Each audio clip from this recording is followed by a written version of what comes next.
மனித சமுதாயம் உருவான காலந்தொட்டே உலகில் பல்வேறு நகரங்கள் நாகரீகம் மற்றும் ஆன்மீகத்தின் உச்சியை அடைந்தன.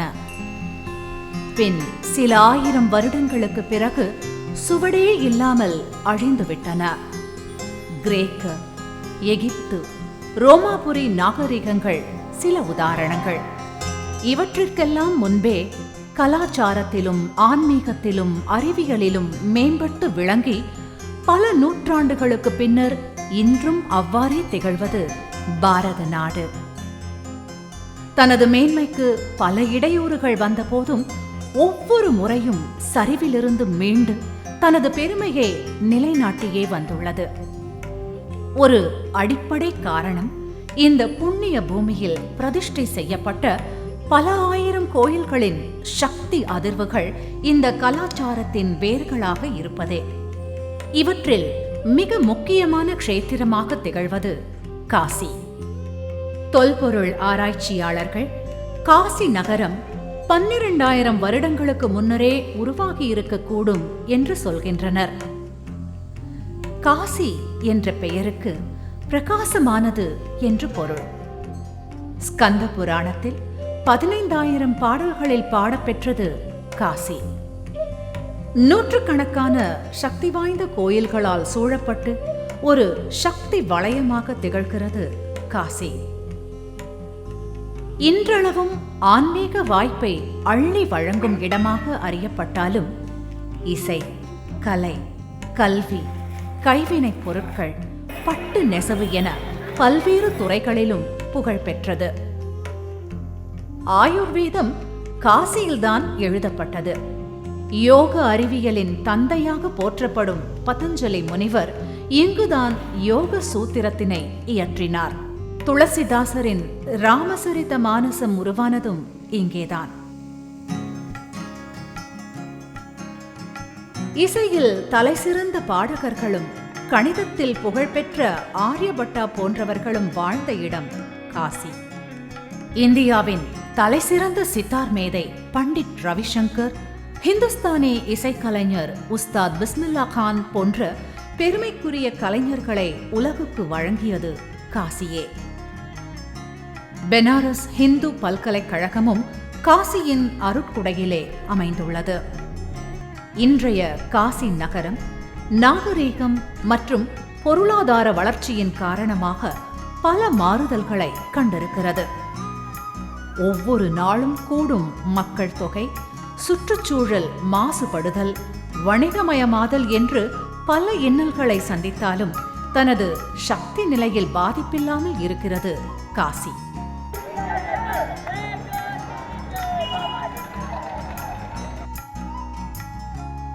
மனிதர்கள் மட்டுமல்லாமல் கடவுளர்களும் காசியில் வாழ விரும்பியதன் காரணம் என்ன? பல படையெடுப்புகளுக்கு பின்னரும் சக்தி வாய்ந்த ஸ்தலமாக காசி விளங்குவது எப்படி? ஒவ்வொரு நாளும் 1,00,000க்கும் மேற்பட்டோரை காசிக்கு ஈர்ப்பது எது?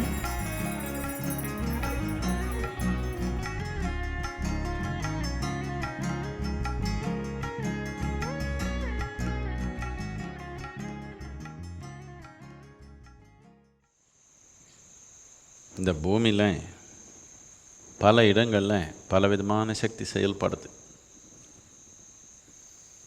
இதில் முக்கியமாக பூமி சுற்றுது, தெரியும் தானே? ஏதோ ஒன்று சுற்றுனா எப்பவுமே எதனால் ஒன்று இப்படி சுற்றி விட்டால் சக்தி எப்பவுமே வெளிநோக்கி போகுது. இதுக்கு நாம் ஆங்கிலத்தில் சென்ட்ரிஃபியூகல் ஃபோர்ஸ்ன்னு சொல்லுவோம். ஆனால் இது போகாது, இது உருண்டையாக இருக்கிறதுனால இது போகாது. ஆனால் சக்தி இப்படி போகுது, ஒரு ஃபோர்ஸ். இது முக்கியமாக இந்த 11லேருந்து இந்த லாட்டிடியூடில் 11லேருந்து 33க்குள்ளே இது ரொம்ப நேரமாக நடக்குது. இப்போ நீங்கள் இப்படி நின்னீங்கன்னா உங்கள் கால் பிடிச்சி இப்படி சுற்றி வச்சா நான் சக்தி எல்லாமே தலைக்கு ஏற மாதிரி ஆகுதா இல்லையா? ரத்தம் அங்கே போகுது, சக்தி கூட அங்கே போகுது. இப்போ பூமி மேலே இப்படி நின்னா அதுதான் நடந்திருக்கு. நமக்கு இப்படி சுற்றுது சக்தி, இப்படி போகுது. நாம் இந்த 11 லேட்டிடியூட்லேருந்து 33 லேட்டிடியூடில் இது ரொம்ப நல்லபடியாக நடக்குது. நாம் கரெக்டாக அங்கே இருக்கிறோம். இதனால யோகத்தில் என்ன சொன்னோன்னா, அந்த சூன்யத்துலேருந்து 33 வரைக்கும் நல்லா இருக்குது. ஆனால் 11லேருந்து 33க்கு ரொம்ப தீவிரமாக இருக்குது. ரொம்ப நல்ல ஒரு திசையில் இருக்குது.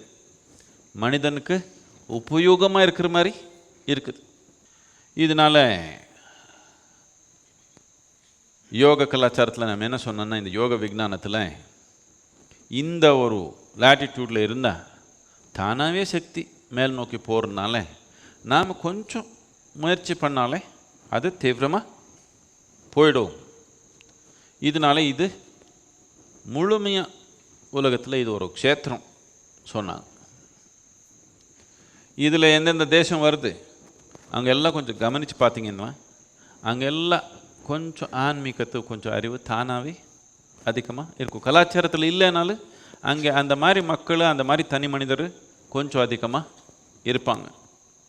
இது கவனிச்சுட்டு, இது ஒரு மனிதனுக்கு இந்த அளவுக்கு நடக்குது, நாம் இதுக்கு மேலே மனிதனா ஒரு மாதிரி யந்திரம். இந்த உடல்ன்றது ஒரு மாதிரி யந்திரம். இந்த யந்திரம் பத்தாது, இன்னொரு பெரிய யந்திரம் உருவாக்கிடலாம். ஆனால் அவர் என்ன பண்ணாங்க, பல 1000 வருஷத்துக்கு முன்னாடி இந்த காசி என்ற ஒரு யந்திரம் உருவாக்குனாங்க. காசி என்னென்னா வெளிச்சம் மட்டும் இல்லை, ஒரு வெளிச்ச தூண் மாதிரி உருவாக்கணும். வெளிச்ச தூண் உருவாக்குறது என்னத்துக்குன்னா, எது எல்லை இல்லாததோ அது கூட தொடர்பு வச்சுக்கணும். நீங்கள் இந்த கதை கேள்விப்பட்டிருக்கீங்க, சிவனுக்கு பிரம்மனுக்கு விஷ்ணுவுக்கும் காம்படிஷன் வந்துடுச்சு, யார் பெரிய ஆளுன்னு நினச்சா சிவனை அப்படியே ஒரு வெளிச்ச தூணாக நின்றுட்டான். இது காசி பற்றி இந்த பேச்சு. ஒரு வெளிச்ச தூண் உருவாக்குனாங்க. அப்படி இது ஒரு யந்திரம், ஒரு மகத்தான யந்திரம். எவ்வளவோ உருவாக்கியிருக்கிறாங்க இந்த மாதிரி உலகத்தில். ஆனால் இந்த அளவுக்கு, இந்த ஒரு பெரிய அளவுக்கு எங்கேயோ பண்ணது கிடையாது. ரொம்ப மகத்தான ஒரு காரியம். ஒரு முறை இந்த மூவுலகத்தையும் படைச்ச பிரம்ம தேவருக்கும் அதை பாதுகாத்து பராமரிக்கிற விஷ்ணு பகவானுக்கும் இடையில ஒரு வாக்குவாதம் எழுந்துச்சு. 2 பேருக்குள்ள யார் பெரியவர் என்பதுதான் வாக்குவாதம். பல நாட்கள் நடந்த இந்த வாக்குவாதத்தை முடிவுக்கு கொண்டு வர்றதுக்காக சிவன் ஒரு பெரிய ஒளிப்பிழம்பா, அடியும் முடியும் தெரியாத அளவுக்கு தன் சுயரூபத்தை வெளிப்படுத்தினார்.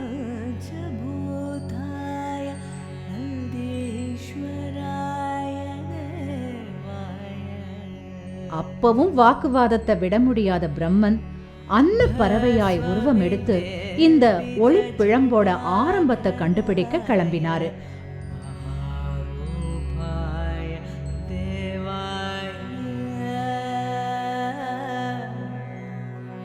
மகாவிஷ்ணுவோ வராக உருவம் எடுத்து இந்த ஒளியோட அடியை கண்டுபிடிக்க போயிட்டாரு.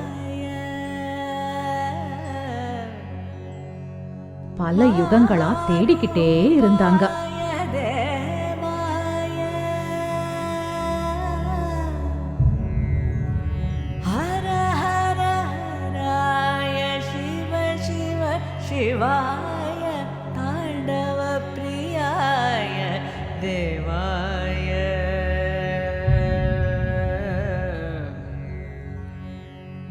விஷ்ணு சிவனின் அடியை காண முடியாம தன் தேடலை கைவிட்டு சிவனின் முன் வந்து வணங்கி நின்றார். பிரம்மனோ தன் தோல்வியை ஒத்துக்க மனமில்லாம சிவனின் தலையிலிருந்து விழுந்த தாழம்பூவை சாட்சியா வச்சு தான் ஒளிப்பிழம்போட ஆரம்பத்தை பார்த்துட்டதா சொன்னாரு. இப்படி பொய் சொன்ன காரணத்துக்காக இனி எப்போதுமே பிரம்மதேவனுக்கு கோயில்கள் இருக்காதுன்னு, இந்த பொய்க்கு சாட்சியா இருந்த தாழம்பூ எந்த தெய்வ வழிபாட்டுக்கும் பயன்படுத்த மாட்டாங்கன்னு சிவபெருமான் சொல்லிட்டாரு. பிரம்மதேவன் தன் தவறை உணர்ந்து அதுக்கு பிராயச்சித்தமா எந்த இடத்துல சிவபெருமான் தன் விஸ்வரூபத்தை வெளிப்படுத்தினாரோ அதே இடத்துல விஸ்வகர்மாவிடம் சொல்லி மூவுலகின் சிறப்பையும் உள்ளடக்கிய அழகிய ஒரு நகரத்தை உருவாக்க உத்தரவிட்டாரு. அந்த நகரம்தான் காசி. காசிக்கு நான் வருவது இது 4வது முறை. முதல் முறை காசி வந்தபோது இந்த ஊரினுடைய புனிதம் பற்றி எனக்கு தெரியல. வடநாட்டில் ஏதோ ஒரு முக்கியமான தலத்துக்கு போகிறோம் என்கிற எண்ணத்தில் தான் வந்தேன். விளையாட்டாக பேசி சிரிச்சுக்கிட்டு ஒருத்தர் கேலி பண்ணிக்கிட்டு இப்படியே போயிட்டு இருந்தது. ஒரு சுற்றுலாவுக்கும் யாத்திரைக்கும் இருக்கிற வித்தியாசம் எனக்கு விளங்குவதற்காகவே ஒரு விந்தையான சம்பவம் நடந்தது. அதுவரையில் அவ்வளோ மகிழ்ச்சியாக பேசிட்டு வந்த நான் காசி விஸ்வநாதர் கோவிலுக்கு போய் அந்த கூட்டத்துக்கு நடுவில் கையில் இருந்த செம்பு பாலை விஸ்வநாதர் தலையில் கவிழ்த்துட்டு விரலை விட்டு துடாவிய போது ஒரு 2 வினாடிகளுக்கு விஸ்வநாத சுவாமியினுடைய சிரசு என் விரல்களில் தட்டுப்பட்டது. அந்த ஒரு வினாடி ஸ்பரிசம் காசி பற்றிய என்னுடைய அபிப்பிராயத்தை மொத்தமாக மாற்றியது, என் மனநிலையை மாற்றியது. இந்த ஓரிரு வினாடிகள் விஸ்வநாதரை தீண்டிய அந்த அனுபவம் அந்த ஆலயத்திலிருந்து வெளியில் வர்றதுக்குள்ள ஒரு கவிதையாக வந்தது. வினாடி நேரம் விரல் பிடித்த விஸ்வநாதம், என் வினைகளெல்லாம் அவன் மடியில் விழுந்த நேரம், கனாவில் அவன் முகம் குலாவும் தினம் தினம், வினா மலர்ந்த நேரம் அவன் விடைகள் சாஸ்வதம் என்கிற ஒரு பாடல் வந்தது. 2வது முறை நான் காசி வருகிற போது மிக எதேச்சையாக அதற்கு முதல் நாள் சத்குரு அவர்களை சந்தித்தேன். திருப்பூரில் ஒரு விழாவில் சத்குருவை சந்தித்து அவங்ககிட்ட உத்தரவு வாங்கிட்டு புறப்படுற மாதிரி, சத்குரு நாளைக்கு நான் காசிக்கு போகிறேன், அவசியம் போயிட்டு வாங்க, ரொம்ப நல்ல ஊர் அப்படின்ட்டு ஒரு 4 அடி போனவங்க திரும்ப வந்து முதல்வர் தட்டி கொடுத்துட்டு போயிட்டு வாங்க அப்படின்ட்டு போனாங்க. இந்த சம்பவத்தை என்னுடைய நண்பர் இசைக்கவி ரமணன் அவர்களிடத்தில் பகிர்ந்து கொண்டேன். சத்குரு இப்படி சொல்லி அனுப்பிச்சாங்க அப்படின்னு. அவர் சொன்னார், அப்போ அவர் உங்களை வழி அனுப்பி இருக்கிறார் என்றால் வேறு ஏதோ ரூபத்தில் உங்களை அவர் காசியில் வரவேற்பார் அப்படின்னு சொல்லி அந்த எண்ணத்தை அவருக்கே உரிய பாணியில் ஒரு இசைப்பாடலாக எழுதி பாடினார்.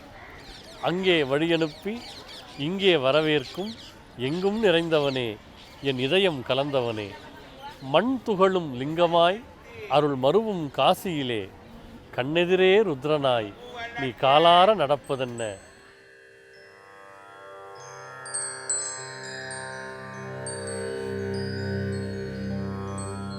அங்கே வழி அனுப்பி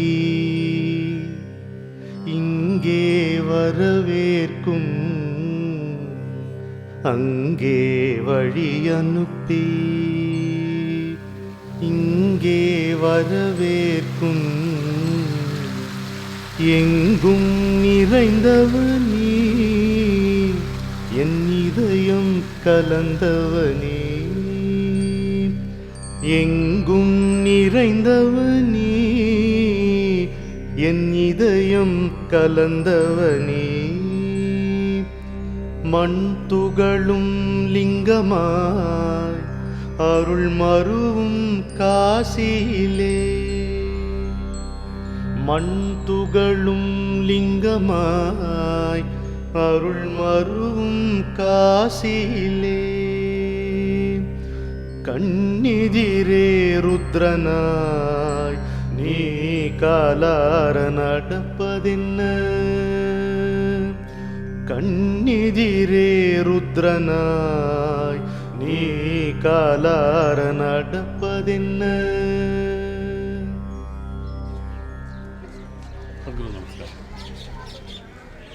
காசி அப்படிங்கிற ஒரு புனிதமான தலத்தில் இந்த பிரபஞ்சத்துக்கே ஒரு பக்தியை உருவாக்கக்கூடிய, பக்தி அதிர்வுகளை உருவாக்குற இந்த ஸ்தலத்திலேருந்து உங்களை தரிசனம் பண்ணுறது ஒரு பெரிய புண்ணியம்.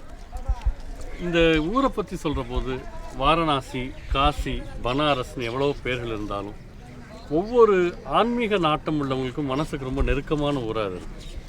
மனிதர் குலத்துக்கு மட்டுமல்ல, கடவுளர்களே ரொம்ப விரும்பக்கூடிய ஒரு நகரமாக காசி இருக்குதுன்னு சொல்கிறாங்க. காசியினுடைய அவ்வளோ பெரிய முக்கியத்துவத்துக்கு என்ன காரணம்னு நினைக்கிறீங்க சார்? இந்த காசின்றது ஒரு ஊருன்னு பார்க்கக்கூடாது. இந்த காசின்றது ஒரு வாய்ப்பு. வாய்ப்புன்னா ஒரு மனிதனுக்கு என்ன நோக்கம்? இப்போ நாம் எந்த ஒரு நிலையில் இருந்தாலும் ஒரு அடுத்த அடுத்த பரிமாணத்துக்கு வளரணுன்ற ஒரு நோக்கம் பிரத்தியொரு மனிதனுக்கு எப்பவுமே இருக்குது. அவனுக்கு வாழ்க்கை எந்த அளவுக்கு தெரியுமோ அந்த ஒரு லிமிட்லேயே வளரணுன்ற ஆர்வம் இருக்குது. இந்த வளர்ச்சின்றது நமக்கு உணவில்லாமல் இருந்தால் நல்ல உணவு சம்பாதிச்சுக்கணும்னு வரும், சொத்து சௌகரியங்கள் இல்லைன்னா அது சம்பாதிக்கணும்னு வரும், அறிவு இல்லைன்னா அறிவு சம்பாதிக்கணும்னு வரும். ஆனால் இது எல்லா தேவையும் நமக்கு பூரைச்சாலும் நமக்கு இன்னும் வளரணும்னு இது ஒரு ஆர்வம் இருக்குது. இது நம்ம கவனித்து பார்த்தா மனிதனுக்கு நோக்கம் என்னென்னா எல்லாமே வளரணுன்ற ஒரு நோக்கம். இந்த நோக்கத்துக்கு இது ஒரு சும்மா நோக்கமாக வச்சா பத்தாது. அந்த நோக்கம் ஒரு முழுமை அடைகிறதுக்கு தேவையான கருவி உதவி தேவை மனிதனுக்கு. இந்த நோக்கத்தில் உருவாக்குன ஒரு வாய்ப்பு இது, ஒரு சக்தி உணர்வு, ஒரு சக்தி உருவம். அந்த உருவத்துக்கு ஒத்துவர் மாதிரி ஒரு ஊர் தானே வளர்ந்து வந்தது. அதனால நம்ம காசின்னு சொல்கிறப்போ அது ஒரு ஊரை பார்க்காம அது ஒரு வாய்ப்பாக பார்க்கணும். இந்த மாதிரி ஒரு மகத்தான வாய்ப்பு அந்த மக்கள் உணர்ந்து ரொம்ப ஆயிரம் வருடங்கள்லேருந்து இது மக்கள் இது ரொம்ப மதிப்பான ஒரு இடமாக உணர்ந்து வந்திருக்காங்க. இது ஏதோ ஒரு மதத்துக்கு சம்மந்தப்பட்டது நினைக்கிறது ரொம்ப ஒரு லிமிட்டெட் வே ஆஃப் திங்கிங். இது ஒரு மதத்துக்கு சம்மந்தப்பட்டது இல்லை. பிரத்தியொரு மனிதனுக்கு இந்த ஆர்வம் இருக்குது. ஆனால் அந்த ஆர்வம் விஞ்ஞானபூர்வமாக பார்த்து அதுக்கு ஒரு தொழில்நுட்பத்து வழியில் அதுக்கு ஒரு வாய்ப்பு உருவாக்குற ஒரு தன்மை நம்ம கலாச்சாரத்தில் தான் முதல் பிறந்து வந்தது. இந்த நோக்கத்தில் உருவாக்குன ஒரு ஊர் இது. இப்போ நீங்கள் இந்த 33 கோடி கடவுள் எல்லாம் இங்கேருந்து வந்துட்டாங்க சொன்னீங்க, இங்கே வந்துட்டாங்கன்னு சொன்னீங்க. இங்கே வரல, இங்கேருந்து தான் பிறந்தாங்க. 33 கோடி கடவுள்னா என்ன? இதெல்லாம் நாம் பேசினது எப்போன்னா நம்ம ஜனத்தொகையே 33 கோடி இருக்கிறப்போ 33 கோடி பேசினது. ஆமாம். அப்போ உலகம்னா நமக்கு தெரிஞ்ச உலகம் தானே உலகம். எதுக்கு இப்படி சொன்னாங்கன்னா பிரத்தியொரு மனிதனுக்கு பலவிதமான தேவை இருக்குது. அவனுடைய உடல்நிலை, அவனுடைய சக்தி நிலை, அவன கர்ம நிலை எல்லாமே வித்தியாசமானது. பிரத்தியொரு மனிதன் தனித்தன்மையான மனிதன். அவனுக்கு ஒத்து ஒரு மாதிரி ஒரு கருவி உருவாக்கி கொடுக்குறோம், ஒரு சக்தி உருவம் நாம் உருவாக்கி கொடுக்குற ஒரு கலாச்சாரம் நமக்கு இருக்குது. இந்த ஒரு ஆழமான விஞ்ஞானம் என்னென்னா இப்போ உங்கள் பார்த்து உங்கள் மனநிலைக்கு, உங்கள் உடல்நிலைக்கு, உங்கள் கர்ம நிலைக்கு, உங்கள் சக்தி நிலைக்கு ஒத்து ஒரு மாதிரி ஒரு உருவம் நாம் பண்ணி கொடுக்குறோம். இந்த உருவம் உபயோகப்படுத்த நீங்கள் வளர முடியும். இந்த உருவம் எப்போ உங்கள் வளர்ச்சிக்கு வழியாக இருக்குதோ நாம் இதுக்கு ஒரு கடவுள்னு சொல்லுவோம். அது கூட நீங்கள் நல்லா தொடர்பு வச்சுருந்தா நீங்கள் நல்லா வளர முடியும். இதனால 33 கோடி என்னத்துக்கு சொன்னாங்கன்னா 33 கோடி ஜனத்தொகை இருக்கிறப்போ ஒருத்தருக்கு ஒரு இஷ்ட தேவத்தைன்னு பண்ணி கொடுத்தாங்க. இப்படி 33 கோடி வளர்ந்தது. அந்த தொழில்நுட்பம் அடிப்படையாக இந்த ஒரு அடிப்படையிலேயே முதல்ல ஆரம்பித்தது. இப்போ அதுக்கப்புறம் எல்லா இடத்துல வளர்ந்துருச்சு. ஆனால் இங்கே தான் அது ஆரம்பித்தது. அதனால எல்லா கடவுள் இங்கேருந்து தான் வந்தாங்கன்ற ஒரு இது இருக்குது. ஒரு தெய்வம் அப்படிங்கிற ஒரு தன்மையினுடைய பரிணாமத்துக்கே காசி ஒரு அடித்தளமாக இருந்திருக்கு அப்படின்னு எடுத்துக்கலாங்க. படைத்தலுக்கு மூலமானது என்னன்னு நாம் பூமிக்குள்ளே போய் பார்க்கலாம், மரத்துக்குள்ளே போய் பார்க்கலாம், ஆகாயத்துக்குள்ளே போய் பார்க்கலாம். ஆனால் இது எல்லாமே எல்லை இல்லாதது போயே இருக்கலாம், முடிவு இல்லாமல் நாம் போயே இருக்கோம். இது நமக்கு ஒன்றும் புரியும்னு சொல்லிக்க முடியாது. இப்போ நமக்கு ரொம்ப ஈடுபாடாக இருக்கிற ஒரு படைத்தலன்னு என்ன? இந்த உடல் தான். இதுக்குள்ளே படைத்தல் செயல் நடந்தே இருக்குது. நீங்கள் சும்மா இட்லி போட்டாலும் மனிதனாக மாறி போகுது. இந்த அளவுக்கு சக்தி, இந்த அளவுக்கு ஒரு புத்திசாலித்தனம், இந்த அளவுக்கு ஒரு திறமை இதுக்குள்ளே இருக்குது. அப்படின்னா படைத்தலுக்கு மூலமானது நமக்குள்ளே கட்டாயமாக இருக்குது. இந்த படைத்தலுக்கு மூலமானது இங்கேயே இருக்கிறப்போ படைத்தல் எப்படி வந்துருச்சு நாம் புரிஞ்சுக்கணுன்னா படைத்தலுக்கு மூலமானது ஏதோ அது கூட தொடர்பு வச்சாதானே. அது தொடர்பு வச்சுக்கிறதுக்கு பலவிதமான கருவி உருவாக்கணும். நாம் இப்போ ஐப்புலங்கள் மூலமாக வெறும் வெளியே பார்த்துருக்குறோம். உள்நோக்கி பார்க்குறதுக்கு பலவிதமான கருவி, சடங்கு எல்லாம் உருவாக்கணும். இது எல்லாமே என்ன ஆகும்னா தலைமுறையிலேருந்து தலைமுறைக்கு போகிறப்போ அந்த விஞ்ஞானம் விட்டுட்டு வெறும் அந்த பயிற்சி மட்டும்தான் கொண்டு போனால் கொஞ்ச நாளுக்கு அப்புறம் அந்த பயிற்சி தாறுமாற போய் அது ஒரு மூட நம்பிக்கையாக மாறி போகுது. ஒரு தலைமுறையிலையும் தெரிஞ்சவங்க ஞானியாக இருக்கிறவங்க வளர்ந்துருந்தா இந்த மாதிரி நடந்திருக்காது. இது நாம் ரொம்ப கவனமாக தலைமுறைக்கு ஆயிரம் வருஷத்துலேருந்து நாம் இது கவனித்து கொண்டு வந்தோம். ஆனால் இந்த வெளியிலேருந்து இந்த படையெடுப்பு இந்த கலாச்சாரத்தில் எப்போ நடக்க ஆரம்பிச்சிடுச்சோ, வெளியிலேருந்து நம்ம ஆக்கிரமித்து பிடிச்சி வச்சாங்களோ, அந்த நேரத்தில் அவர் கொஞ்சம் அறிவாக ஞானமாக இருக்கிறவங்க எல்லாமே முதல் வெட்டி போட்டாங்க. இப்போ இங்கேயே இந்த நலந்தா கிட்டே போனீங்கன்னா, இங்கே அந்த புத்திஸ்ட் சென்டர் கிட்டே போனீங்கன்னா, அங்கே ஒரு 30,000 மக்கள் அந்த யூனிவர்சிட்டியில் ஒரு டைமில் படிச்சிருந்தாங்களாம். ஒரு 10,000க்கு மேலே இவர் ஆச்சாரியரே இருந்தாங்களாம். அந்த வெளியிலேருந்து அந்த டர்க்கு இதுலேருந்து வந்தவன் முதல்ல பக்தியார் டர்க்கு வந்தப்போ முதல்ல என்ன பண்ணா, அங்கே எந்த உலகத்தில் இல்லாத மாதிரி ஒரு லைப்ரரி அங்கே சொல்கிறாங்க. தோராயமாக ஒரு 1,00,000 புக்குக்கு மேலே இருந்தது புத்தகங்கள் எல்லாம் முதல்ல எரிச்சாங்க. அது எரிச்சது அவனுக்கு சமாதானம் இல்லை. என்னத்துக்கான அது ஞாபகத்திலே வச்சுருக்கவங்க நிறைய பேர் இருக்காங்க. அந்த மாதிரி ஆளெல்லாம் சேர்த்து ஒரு 2,000 பேர் மக்கள் சேர்த்து உயிரோடு எரிச்சிட்டான். என்னத்துக்கான இவர் இருந்தால் தானே திருப்பி நாளைக்கு எழுதுருவாங்களோ என்னமோ, திருப்பி புத்தகத்தில் எழுதிட்டா என்ன பண்ணுறது. அதனால இப்படி இந்த மாதிரி படைய அடைப்பு திருப்பி நடந்ததுனால அது உடஞ்சி போச்சு. அது விஞ்ஞானமாக வராமல் சும்மா ஒரு நம்பிக்கையாக வந்துருச்சு. என்னத்துக்குன்னா அந்த ஞானம் இருக்கிறவங்க ரொம்ப குறைஞ்சி போயிட்டாங்க. சாமானிய மக்கள் அதோடைய விஞ்ஞானத்தை அடிப்படை இல்லாமல் எப்போ உபயோகப்படுத்த ஆரம்பித்தாங்களோ அது எப்படியோ தாறுமாற போயிடுச்சு. காசியின் கோயில்களில் பிரதானமான ஒன்று ஜெகதாம்பா துர்க்கை அம்மன் கோயில். தேவி பாகவதத்தில் பாடப்பட்டுள்ள இந்த ஸ்தலம் மிகவும் புராதனமானது.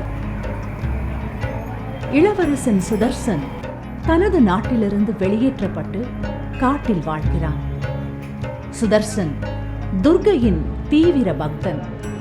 அவன் காசி நாட்டு இளவரசியை காதலித்து வந்தான்.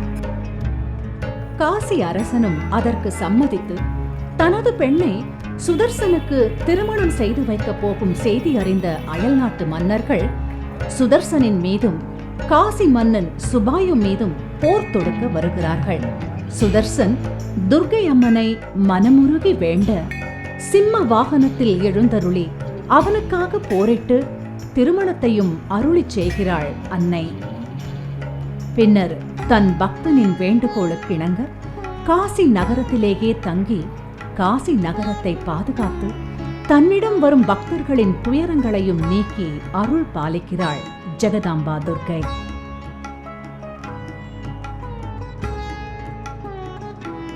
காசி நகரத்தை சுற்றி பல பிரதட்சணை பாதைகள் இருக்கின்றன. அதில் முக்கியமானது பஞ்சகுரோசி யாத்திரை.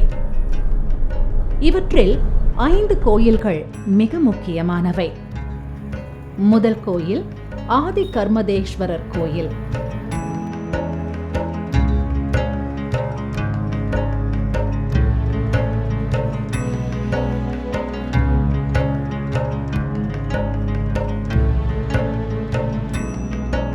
இக்கோயிலில் இருக்கும் லிங்கம் கர்மதேஸ்வரர் முனிவரால் பிரதிஷ்டை செய்யப்பட்டதாக கூறப்படுகிறது.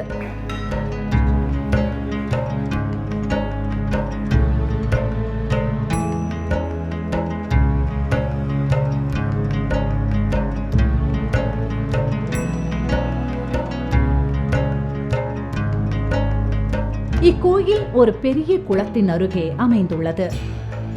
காசி காண்டத்தில் யக்ஷர்களும் கணங்களும் மரங்களையும் நீர்நிலைகளையும் தம் உறைவிடமாக கொண்டதாக கூறப்பட்டிருக்கிறது.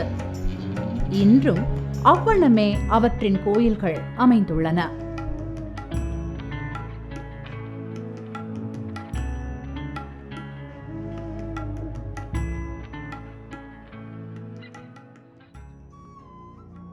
தக்ஷனோட யாகத்துல தன்னோட கணவன் சிவபெருமானுக்கு நடந்த அவமதிப்பால சதி தன் உயிரை தீயில இறங்கி மாய்ச்சிக்கிட்டா. இதனால மிகவும் கோபமும் துக்கமும் கொண்ட சிவபெருமான் மீண்டும் எல்லாத்தையும் துறந்து கைலாய மலை போய் தீவிர தியானத்துல லயிச்சிட்டாரு. இதுக்கிடையில சதி மறுபிறவி எடுத்து மன்னன் ஹிமவானோட மகள் பார்வதியா பிறந்தாங்க. சிறு வயதிலிருந்தே சிவன் மீது அதீத பற்றும் அன்பும் கொண்டவளாக வளர்ந்தாங்க. தன் முந்தைய வாழ்க்கை ஞாபகம் வந்தப்புறம் சிவனை திருமணம் செய்யணுங்கிற ஒரே நோக்கத்தோட கடும் தவம் செய்ய ஆரம்பிச்சாங்க.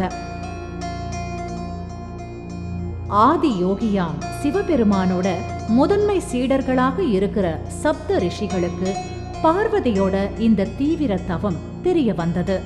நிஷ்டையில இருக்கும் மகாதேவர் ஒரு பக்கம், மறுபக்கம் அவரை திருமணம் செய்வதே உயிர்னு இருக்கும் பார்வதி. என்ன செய்வதுன்னு சப்த ரிஷிகள் கலந்தாலோசிச்சு முடிவெடுத்தாங்க. சிவபெருமானுக்கு இதுல ஆர்வம் இல்லாம இருந்தாலும் சப்த ரிஷிகள் பலவிதமா சொன்னதாலையும் பார்வதியோட கடும் தவத்தையும் பார்த்து திருமணத்துக்கு ஒத்துக்கிட்டாரு. மகாதேவர் திருமணத்துக்கு ஒப்புதல் கொடுத்துட்டாருங்கிறத தெரிஞ்ச பார்வதி தேவியின் தந்தை மன்னன் ஹிமவான் பெரும் மகிழ்ச்சி கொண்டார். சிவபெருமானை உரிய மரியாதையோட அழைச்சிட்டு வர்றதுக்காக தன்னோட சேனையையும் பல்லக்கையும் அனுப்பி வச்சாரு. சிவபெருமானும் இதை ஏற்று தான் இருக்கும் கைலாய மலையை விட்டு மன்னன் ஹிமவானின் அரண்மனை வந்தடைந்தார். இவரை வரவேற்க வந்த பார்வதியின் அன்னை மேனா சிவனின் கோலத்தை பார்த்து அதிர்ந்து நின்னுட்டாங்க.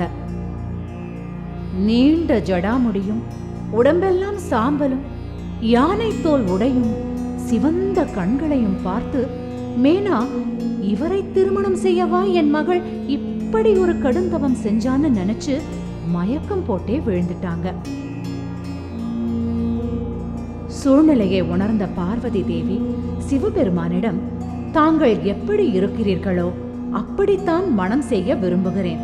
ஆனால் இந்த உலகத்துக்காக உங்க உருவத்தை மாத்திக்கணும்னு வேண்டி கேட்டுக்கிட்டாங்க. சிவபெருமானும் மனமு வந்து சர்வ லட்சணங்களும் பொருந்திய சுந்தர மூர்த்தியா எழுந்தருளினார். மிகவும் கோலாகலமா மூவுலகும் கொண்டாடும்படி திருமணமும் நடந்துச்சு.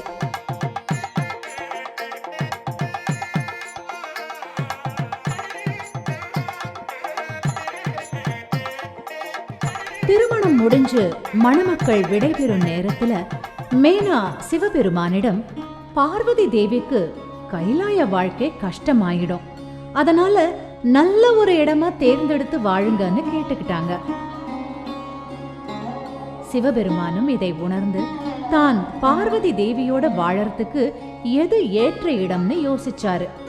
எந்த இடத்துல தன்னோட முழு ஸ்வரூபமான ஜோதி வடிவை பிரம்மனுக்கும் விஷ்ணுவுக்கும் வெளிப்படுத்தினாரோ, எந்த இடத்துல அதன் நினைவா பிரம்மன் விஸ்வகர்மா உதவியால மூவுலகும் மெச்சும் வகையில காசிங்கிற சிறப்பம்சம் பொருந்திய நகரை உருவாக்கினாரோ அதுவே ஏற்ற இடம்னு காசியை நோக்கி பார்வதி தேவிய அழைச்சு வந்தாரு.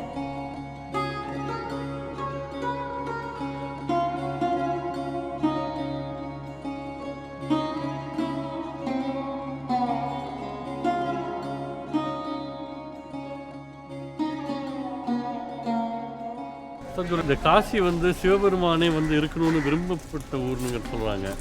திருமணத்துக்கு பிறகு அவர் பார்வதியோடு தனி குடித்தனம் வந்த ஊர் அப்படின்னு சொல்லுவாங்க. பிரளய காலம் முடிந்தால் கூட நான் காசியை விட்டு போக மாட்டேன்னு சிவன் சொன்னார்னு சொல்கிறாங்க. சிவனுக்கும் காசிக்கும் அந்த பிணைப்பு, அந்த காதல், அந்த நேசம், இதுக்கு என்ன காரணம்? இப்போது நாம் சிவான்றது நம்ம யோக கலாச்சாரத்தில் ஆதியோகின்னு சொல்லுவோம். அவனு ஹிமாலய மேல் பக்கத்தில் இருந்தான். ரொம்ப குளிராங்க. அவன் ஒரு துருவியாக இருக்கிறப்போ அங்கே இருக்கிறது நல்லாவே இருந்தது, அவனுக்கு சரியான சூழ்நிலையாக இருந்தது. அதுக்கப்புறம் ஒரு ராஜனுடைய பொண்ணு இளவரசியாக இருக்கிற பார்வதி எப்போ கல்யாணம் பண்ண, அப்போது கொஞ்சம் ஊருக்கு வர்றது தேவை ஆயிடுச்சு. அது மட்டும் இல்லாமல் அங்கே இந்த குளிர்காலம்ன்றது ரொம்ப அதிகமாக இருக்கிறதுனால ஒரு பெண் அங்கே இருக்கிறது சுத்தமாக இருக்கிற ஒரு வாய்ப்பு இல்லாமல் போயிடுச்சு. அதனால் வெயில் காலத்தில் அங்கே போனாங்க, இந்த குளிர்காலத்தில் இங்கே வர மாதிரி ஒரு அரேஞ்ச்மெண்ட் பண்ணாங்க. அவனை எங்கேனாலும் போயிருக்க முடியும், எங்கே போகிறதுன்னு யோசித்தான். மலை விடுறதுக்கு அவனுக்கு ஆர்வம் இல்லை. ஆனால் மனைவி இருக்கிறதுனால மலையில் இருக்க முடியல, கொஞ்சம் கீழே வர தேவை வந்துச்சு. எங்கே போகிறதுன்னு ரொம்ப யோசித்து அதுக்கப்புறம் அவனை காசி பார்த்தோட நான் இங்கே தான் இருக்க போகிறேன், வேறு எங்கேயும் போகிறதுக்கு வாய்ப்பு இல்லைன்னு சொன்னேன். இது நாம் என்ன புரிஞ்சுக்கணுன்னா, இப்போ சிவன் இப்போ அந்த பிரிட்டிஷ் நேச்சுரல் ஹிஸ்ட்ரி மியூசியமில் 12,000 வருஷத்துக்கு மேலேன்னு சொல்கிறான். அப்போவே ஒரு நாணயங்கள் இருக்குது. நாணயத்தில் சிவனுடைய உணர்வு யோகி மாதிரி உட்கார்ந்துருக்குற பக்கத்தில் ஒரு காளை மாடு இருக்கிற மாதிரி ஒரு நாணயங்கள் அந்த காலத்துலேருந்து இருக்குது. 12,000 வருஷத்துக்கு மேலே இதுலேருந்து இருக்குதுன்னு சொல்கிறாங்க. அப்படின்னா அந்த நேரத்தில் அவன் வந்தப்போவே இது ஒரு நல்ல ஒரு நகரமாக அமைச்சிருக்குது. இந்த நகரத்துடைய அழகை பார்த்து அவன் என்ன சொன்னான், நான் இங்கே தான் இருக்கணும்னு சொன்னான். இப்போது என்ன சொல்கிறாங்கன்னா, காசின்னு சொன்ன மஸ்தி முக்தின்னு சொல்கிறாங்க. ஆனந்தமும் இருக்குது, முக்தியும் இருக்குது. அந்த மூணாவது தன்மை இங்கே வரணும். இன்பத்தில் இருக்கிறாங்க, ஆனந்தத்தில் இருக்கிறாங்க, ஆனால் இவருக்கு முக்தியும் கிடைக்கணும், இதுக்காக இதெல்லாம் ஒரு செய்யணும்னு இது ஒரு ஊரே ஒரு பிரதிஷ்டை செய்கிற மாதிரி ஒரு சூழ்நிலை ஆரம்பித்தான். இதுக்காக இப்போது இது ஒரு கான்சென்ட்ரிக் சர்க்கிள்ஸாக ஒரு மண்டலமாக இது உருவாக்கப்பட்டிருக்கு. இது விஞ்ஞானபூர்ணமாக போனால் ரொம்ப இருக்குது இதில். ஆனால் அடிப்படையாக இது எப்படி உருவாக்கப்பட்டிருக்குதுன்னா, நம்ம சூரிய மண்டலம் எப்படி செயல்படுதோ அதே விதமாக ஒரு அடிப்படையான ஒரு இதில் உருவாக்கப்பட்டிருக்கு. சூரிய மண்டலம் எப்படி செயல்படுறதோ அப்படி உருவாக்கியிருக்காங்கன்னு என்ன அர்த்தம்? இது நாம் ரொம்ப எலாபரேட்டாக பார்க்க முடியும். எளிமையாக பார்க்கணுன்னா, இப்போது சந்திரனுடைய டயாமீட்டருக்கும் நமக்கு இந்த பூமிக்கு அதுக்கு இருக்கிற டிஸ்டன்ஸ் பார்த்தா 108 மடங்கு இருக்குது. நம்ம பூமியுடைய டயாமீட்டருக்கும் சூரியனுடைய டயாமீட்டருக்கும் 108 மடங்கு இருக்குது. சூரியனோட டயாமீட்டருக்கும் இந்த சூரியனுக்கும் நமக்கு பூமிக்கு இருக்கிற டிஸ்டன்ஸு 108 மடங்கு இருக்குது. இதுக்கு நமக்கு என்ன சம்மந்தம்னா, நம்ம உடலில் 114 சக்கரங்கள் இருக்குது. நம்ம சக்தி உடலில் எப்படி நமக்கு ஒரு பொருள் உடல் இருக்குதோ அதே விதமாக நமக்கு ஒரு சக்தி உடல் இருக்குது. அதுக்கு மேலே தான் இந்த நம்ம இந்த பொருள் உடல் உருவாக்கப்பட்டிருக்கு. நாம் எதே சாப்பிட்டாலும் உடலாக மாறி அது இதே முறையில் உட்காரணும்னு இருக்குது. ஒருத்தருக்கு ஒரு மாதிரி உட்காரணும், அப்படி உட்காந்துக்கல. இதே முறையில் என்னத்துக்கு உட்காருதுன்னா, சக்தி உடல் எந்த ரூபத்தில் இருக்குதோ அதே ரூபத்தில் தான் அது உட்காந்துக்குது. இந்த சக்தி உடலில் 114 இடத்துல ரொம்ப ஒரு முக்கியமான நாடுகள் சந்திக்கிற இடங்கள் இருக்குது. 114 இடம். இந்த 114ல் 2 சக்கரங்கள் நம்ம உடல் தாண்டி இருக்குது.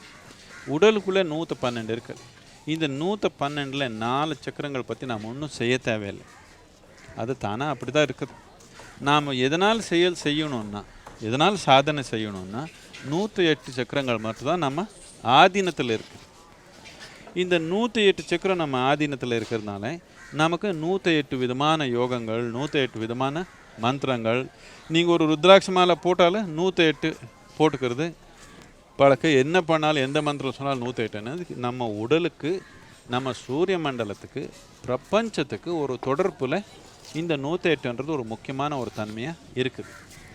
இதுக்கு நாம் இந்த இப்போது நவீன விஞ்ஞானத்தில் இதுக்கு காஸ்மோஜெனிக்னு சொல்லுவோம். அப்படின்னு என்னென்னா, இப்போ சும்மா ஒரு நம்பிக்கைனால வளர்ந்த தன்மை இல்லை. இது நம்பிக்கைன்னா நம்ம உங்கள் எது வேணாலும் நம்பி வைக்க முடியும்.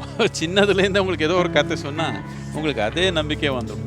இது நம்பிக்கைனால வளர்ந்த ஒரு முறை இல்லை, இது விஞ்ஞானபூர்ணமான முறை. எதுக்குன்னா, பிரபஞ்சம் எப்படி இருக்குதோ அதே முறையில் தான் நம்ம தனி உயிர் ஏற்பட்டிருக்கு.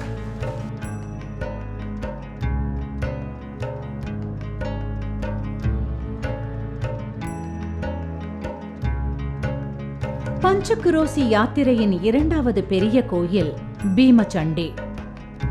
இரத்த பீஜ அசுரனை கொல்ல முயலும் போது கீழே விழும் ஒவ்வொரு இரத்த சொட்டும் அசுரனாய் மாற செய்வதறியாது அம்பிகா தேவி ஈஸ்வரனை நோக்கினாள். ஈஸ்வரன் காட்டிய மார்க்கத்தின்படி அசுரனின் இரத்தத்தை குடிக்கும் மகாகாளி ரூபம் எடுத்து அசுரனை கொன்றாள். கொன்ற பின்னரும் கோபம் தணியாது இருந்தவள் ஈஸ்வரனின் தலையீட்டால் சாந்தமானாள். பின்னர் காளியை குளிர்விக்கும் விதமாக காந்தேஸ்வரன் என்ற கந்தர்வன் ஒரு பெரிய குளத்தை உருவாக்கி தேவியை இங்கேயே தங்குமாறு வேண்டினான்.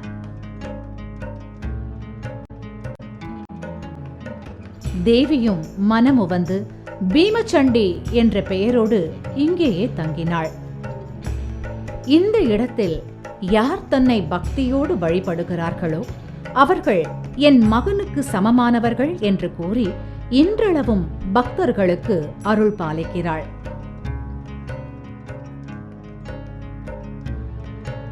ஐம்பத்தி 8 கிலோமீட்டர் கொண்ட பஞ்சக்ரோஷி பிரதட்சணையை பாத யாத்திரையாக செய்யும் லட்சக்கணக்கான பக்தர்களுக்காக பல நூறு ஆண்டுகளுக்கு முன்னரே காசி மன்னர்கள் பல்வேறு வசதிகளை செய்திருக்கின்றனர். யாத்ரீகர்கள் தங்குவதற்காக பல்வேறு மடங்கள் கட்டியிருக்கிறார்கள். இங்கு அன்னதானமும் வழங்க ஏற்பாடு செய்ததோடு அவர்களே உணவு சமைத்துக் கொள்வதற்கான வசதிகளை உருவாக்கி இருக்கின்றனர். இவற்றை இன்றளவும் நம்மால் பார்க்க முடிகிறது. भीमचण्डी प्रचण्डानि मम विघ्नानि नाशय नमस्तेस्तु गमिष्यामि पुनः दर्शनं नमोऽस्तुते.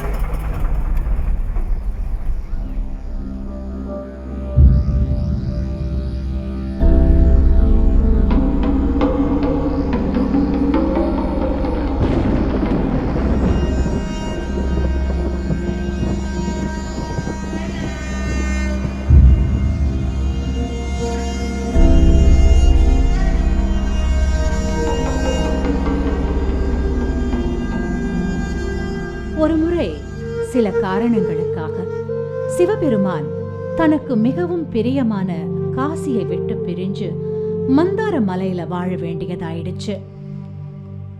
தான் ரொம்ப நேசிக்கிற ஒருத்தர் எட்டாத தூரத்துல இருக்கிறப்போ ஏற்படுற ஏக்கம், ஆற்றாமை ஒரு நெருப்பா அவரை சுட்டெரிச்சது. இந்த ஏக்கத்திலிருந்து மீள முடியாம தன்னோட 2 கைகளையும் அகல விரிச்சுக்கிட்டு காசி இருக்கும் வடக்கு திசை நோக்கி நின்னுக்கிட்டாரு. காசியிலிருந்து வரும் காற்றாவது தன் உடம்பை தழுவி செல்லாதான்னு ஏங்குனாரு. காசி புராணத்துல சிவபெருமானோட இந்த உடல் சூட்டை தணிக்க அவர் செய்த செயல்கள்தான் அவருடைய அடையாளங்களா மாறிட்டதா சொல்லப்படுது. குளுமையான சந்தனத்தை உடலெங்கும் பூச உடல் சூட்டால சந்தனமும் சாம்பலானது.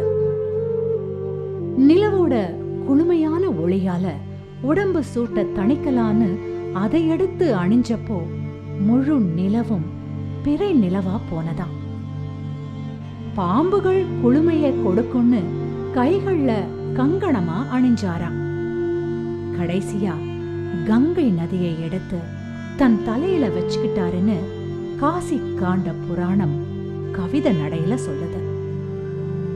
பின்னர் சிவபெருமான் காசிக்கு வந்த பிறகு இனிமே எப்பவும் இந்த இடத்தை விட்டு போக மாட்டேன்னு அவிமுக்தேஸ்வரர் என்ற உரு எடுத்தாரு. அவிமுக்தா அப்படின்னா எப்பவும் கைவிட மாட்டேன்னு அர்த்தம். அத்தகைய பெருமையையும் புகழையும் கொண்டது காசி.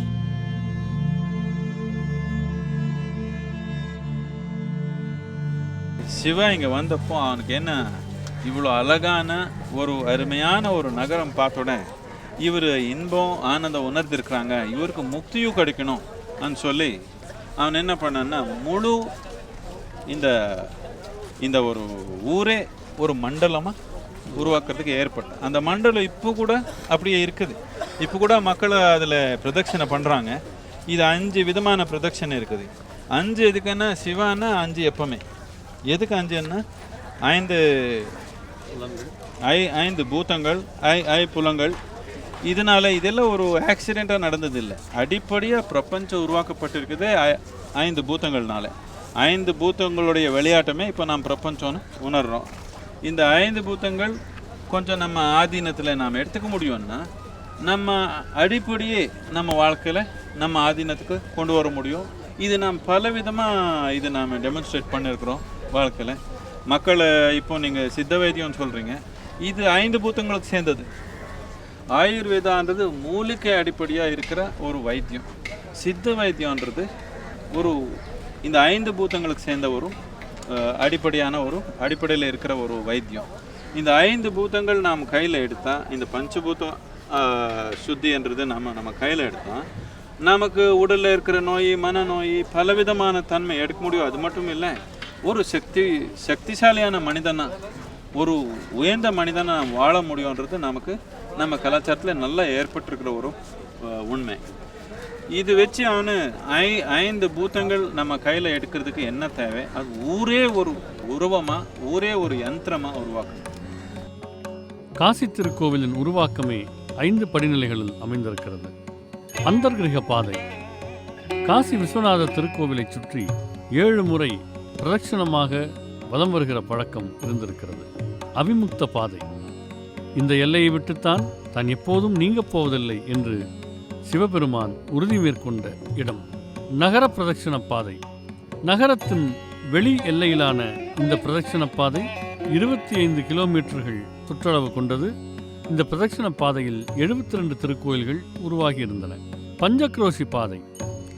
88 கிலோமீட்டர் நீளமுள்ள இந்த பாதையில் 108 திருக்கோயில்கள் உருவாக்கப்பட்டிருந்தன. சௌராசி குரோஷ பாதை. 300 கிலோமீட்டர் சுற்றளவு கொண்ட இந்த பாதை காசி கஷேத்திரத்தின் வெளி எல்லை. காசி கஷேத்திரமே ஒரு யந்திர வடிவில் உருவானதால் 8 திசைகளிலும் 8 பைரவர்கள் காவல் கொண்டிருந்தார்கள். குரோதன பைரவர், கபால பைரவர், அசிதாங்க பைரவர், சண்ட பைரவர், ருரு பைரவர், பீஷண பைரவர், சம்ஹார பைரவர், உன்மத்த பைரவர் என்று 8 பைரவர்கள் வீற்றிருக்கிறார்கள். கூடவே 64 யோகினிகள், 10 சண்டி தேவிகள், நவதுர்க்கைகள், அஷ்டதிக்கு பாலகர்கள் இங்கே இருக்கிறார்கள். பஞ்சக்ரோஷி யாத்திரை இந்த 5 பிரதட்சண பாதைகளிலேயே மிகவும் புகழ் பெற்றதாக திகழ்கிறது. இந்த 88 கிலோமீட்டர் பாதை 5 பகுதிகளாக பிரிக்கப்பட்டு 5 முக்கியமான விநாயகர் திருவுருவங்கள் இங்கே பிரதிஷ்டை செய்யப்பட்டிருக்கின்றன. துர்க விநாயகர், பீமச்சண்டி விநாயகர், தெகாலி விநாயகர், உத்தண்ட கணபதி, பசப்பானி கணபதி ஆகியவர் அந்த 5 விநாயகர் திருமூர்த்தங்கள். யந்திரம்னு என்னென்னா ஒரு மெஷின். இப்போ மெஷின் என்னத்துக்கு நாம் உருவாக்குறோம்? இதே ஒரு மெஷின் தானே. நம்ம உடலே, நம்ம மனமே ஒரு பெரிய மெஷின் தானே. இதே நம்ம ஒரு மெஷினாக இருக்கிறப்போ நமக்கு இன்னொரு மெஷின் என்னத்துக்கு தேவை? இப்போது நீங்கள் சின்ன குழந்தையாக இருந்தாங்க, உங்களால் நடக்க முடியல, 2 படி எடுத்தீங்க முதல் தடவை, அதுக்கு மேலே ஆனந்தம் உண்டா? பெரிய சந்தோஷம், பெரிய சந்தோஷம். இதுக்கு மேலே இல்லைன்னு நினச்சோம். அப்போது கொஞ்ச நாள் நடந்தோம், நடக்கிறது அவ்வளோ எக்ஸைட்டிங்காக தெரியல நமக்கு. அப்போ நாம் ஒரு சைக்கிள் உருவாக்கிட்டோம். பைசிக்கல் உருவாக்கி முதல் தடவை பைசிக்கலில் உட்காந்து போனப்போ எப்படி இருந்தது? அதுக்கு மேலே ஆனந்தம் இல்லைன்னு நினச்சோம். ஆனால் கொஞ்சம் நேரம் காலில் அடித்து நமக்கு அது வரல. மோட்டர் சைக்கிள் பண்ணிட்டோம், கார் பண்ணிட்டோம், விமானம் பண்ணிட்டோம், இப்படியே நாம் போயிருக்கிறோம். எதுக்கு?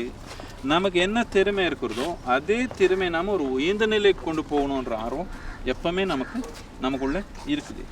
இதுக்காக தான் நம்ம யந்திரங்கள் உருவாக்குறோம். பூமியிலேருந்து எந்த பொருள் எடுத்து எது உபயோகப்படுத்தாலும் அதுக்கு ஒரு இருப்பு தன்மைன்றது இருக்குது.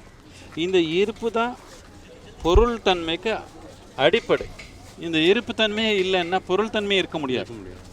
எல்லாமே சஞ்சலம் ஆயிடுச்சுன்னா பொருள் தன்மையே இருக்க முடியாது. இது ஒரு இருப்பு தன்மை இருக்கிறதுனால தான் பொருள் தன்மையே நடக்குது.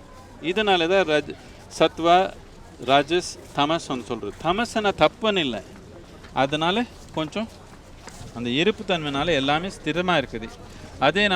அதே நேரத்தில் ரொம்ப ஸ்திரமாயிடுச்சுன்னா, அசைவில்லாமல் போயிடுச்சுன்னா அது எந்த செயலது செய்ய முடியாது. இந்த இருப்புத்தன்மை இருக்கிறதுனால இப்போ நீங்கள் ஒரு நல்ல யந்திரம் தான். இப்போ நீங்கள் இப்படி சுற்றுக்கிறீங்க கொஞ்சம் நேரம், கொஞ்சம் சாயந்தரம் ஆயிடுச்சுன்னா இருப்புத்தன்மை வந்துவிடாது. அது படுத்து வச்சு தான் நாளைக்கு திருப்பி செயல்படும். இது படுத்து வைக்கலைன்னா அந்த இருப்புத்தன்மைக்கு நம்ம கொடுக்கல, அது தேவையான வாய்ப்பு கொடுக்கலன்னா அது நம்ம உயிரை எடுக்குது. இந்த இருப்புத்தன்மை இருக்கிறதுனால எது பூமியிலேருந்து எடுத்தாலும் அந்த தன்மை அதுக்கு இருக்கும். அதனால நாம் இந்த பூமியிலேருந்து பொருள் எடுக்காமல் ஒரு சக்தி ரூபத்திலேயே நாம் ஒரு யந்திரம் உருவாக்கணுன்ற ஆசை.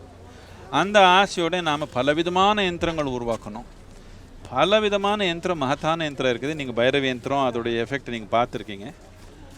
மக்கள் வாழ்க்கை அடிப்படையே மாறி போயிருக்குது எவ்வளோ பேருக்கு. ஆனால் எல்லாத்துக்கும் மகத்தான யந்திரம்னா காசி.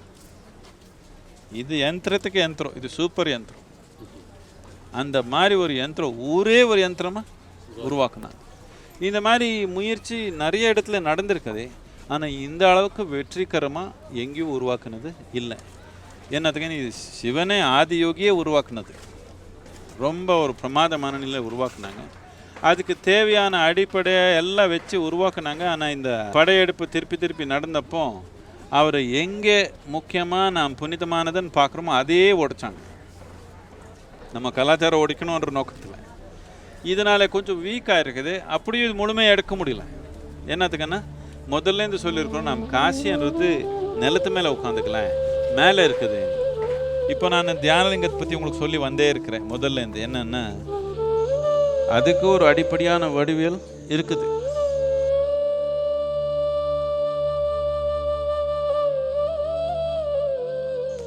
இது எல்லாமே இப்போ நான் சொல்ல முடியாது, ரொம்ப விஞ்ஞானம் ஆகிடும்.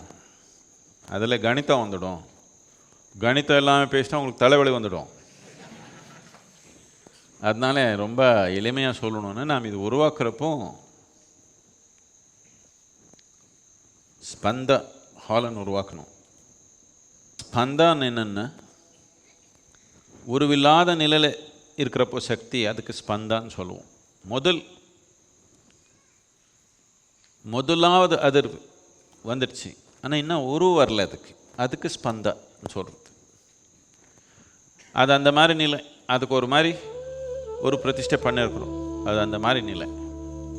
அதுக்கு இந்த தேவி கோயிலுக்கு பார்த்தீங்கன்னா இது 2 கரெக்டாக அதே ஒரு கோணத்தில் இருக்குது. தியானலிங்கம்ன்றது அந்த கோயிலுக்கு இது ஒரு கர்ப்பத்து மாதிரி, கர்ப்பத்துக்குள்ளே இருக்கிற மாதிரி.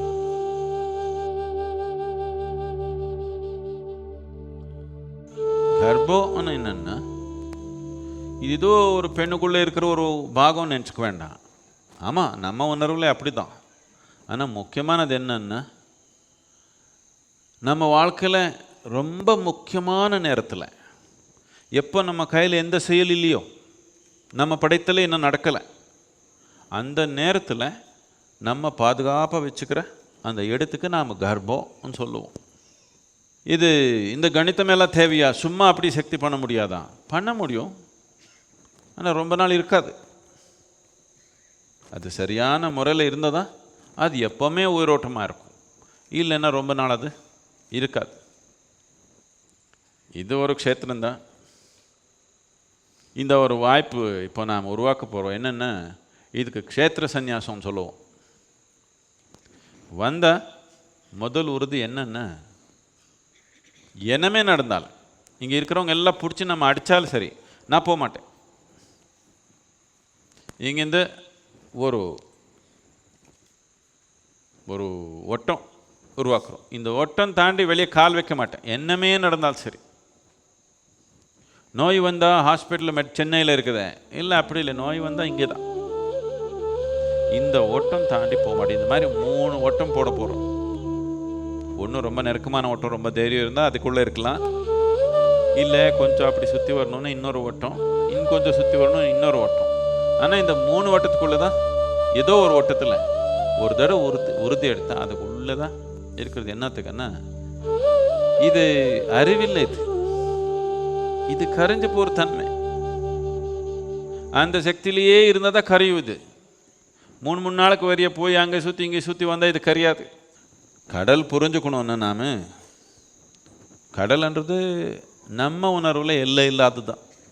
இது உணரணுன்னா அதில் போய் நீச்சல் அடித்தா வராது, அதில் போய் சத்தால் வராது. அதில் உப்பு மாதிரி கரைஞ்சிடுச்சிங்கன்னா நீங்கள் கடலை மாறிடுவீங்க.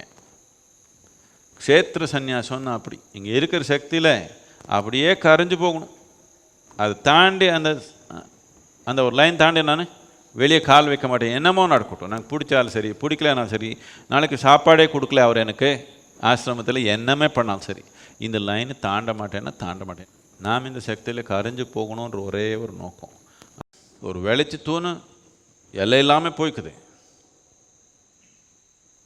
நீங்கள் முழுமையாக அங்கே போய் டைம் பார்க்காம சும்மா அப்படி முழுமையாக அவன் கூட உட்காந்திங்கன்னா என்னென்ன புரிஞ்சுக்கணுமோ உலகத்தில் எல்லாமே அதுக்குள்ளே இருக்குது.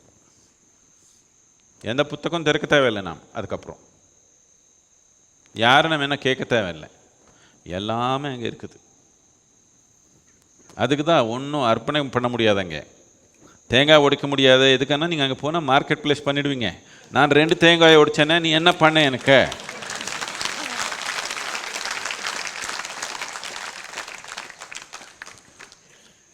அமாவாசை நாள் வந்து 1 லிட்டர் பால் ஊற்றுனே, நீ என்ன பண்ண? அதுக்கு தான் வாய மூடி சும்மா உட்காந்துக்கணும். உட்காந்துட்டிங்கன்னா 2 இணைஞ்சிருச்சுன்னா உலகத்தில் பிரபஞ்சத்தில் என்னென்ன புரிஞ்சுக்கணுமோ எல்லாம் இங்கே இருக்குது.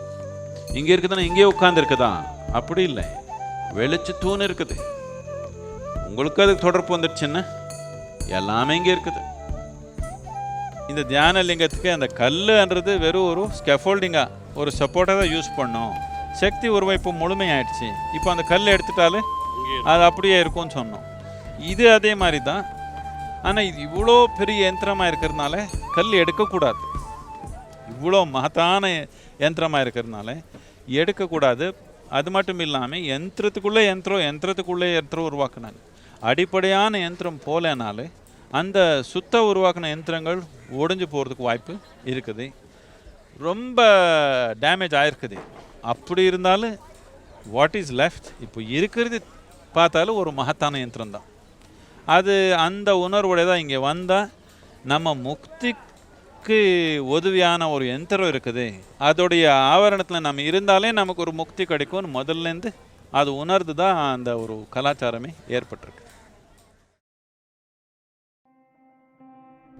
3 உலகங்களையும் சஞ்சரிக்கிற சித்தி பெற்ற நாரத முனிவர் ஒரு முறை பூலோகத்துக்கு வந்தாரு. பூமியோட அச்சாகவும் சூரியனும் மற்ற கிரகங்களும் சுத்தி வர்ற மலையாகவும் திகழற மேரு மலையை சந்திச்சுட்டு விந்தியாஞ்சல மலை இருக்கிற இடத்துக்கு வந்தாரு. விந்திய மலை தன்னோட அழகிய அபூர்வ மரம் செடி கொடிகளுக்கும் விலை மதிப்புள்ள கற்களுக்கும் புகழ் பெற்றது. நாரதர் இந்த அம்சங்களை புகழ புகழ விந்திய மலையானவன் அதுல பெருமிதம் அடையறத கவனிச்சாரு. விந்தியாஞ்சலனோட அகங்காரத்தை அடக்குற விதமா தன்னோட வழக்கமான விளையாட்ட ஆரம்பிச்சாரு. மேரு மலைய பத்தி நிறைய புகழ்ந்து பேசிட்டு தன் வழியே போயிட்டாரு. நாரத முனிவர் தன்னை மேருமலையோட ஒப்பிட்டு பேசியதால விந்தியாஞ்சலன் கோபம் அடைஞ்சு மேருமலையை விட மிக உயரமா வளர்ந்து தன்னோட கர்வத்தை வெளிப்படுத்தினான். இதனால சூரியனோட பாத தடப்பட்டு இந்த பிரபஞ்சத்தோட ஒரு பகுதி இருட்டாகவும் மறுபகுதி வாழவே முடியாத அளவுக்கு சூடாகவும் ஆயிடுச்சு. தேவர்கள் எல்லாம் மிகவும் கவலைக்குள்ளாகி பிரம்மாவிடம் போய் முறையிட்டாங்க. பிரம்மாவோ காசியில் விஸ்வேஸ்வரராய் எழுந்தருளி இருக்கிற சிவபெருமானின் சீடரான அகத்திய முனிவர்தான் இதுக்கு வழி செய்ய முடியும்னு சொல்லிட்டாரு. தேவர்கள் காசிக்கு போய் சிவபெருமானிடம் அகத்திய முனிவரை அனுப்பும்படி கேட்டுக்கிட்டாங்க. காசி விஸ்வநாதனாக திகழ்கிற மகாதேவர் அகத்தியரையும் அவர் மனைவி பதிவிரதை லோபமுத்ராவையும் கூப்பிட்டு தெற்கே போய் விந்தியாச்சலன் பிரச்சனையை தீர்க்க சொன்னாரு. அகத்திய முனிவருக்கு காசிய பிரிஞ்சு போறதுக்கு மனசில்ல.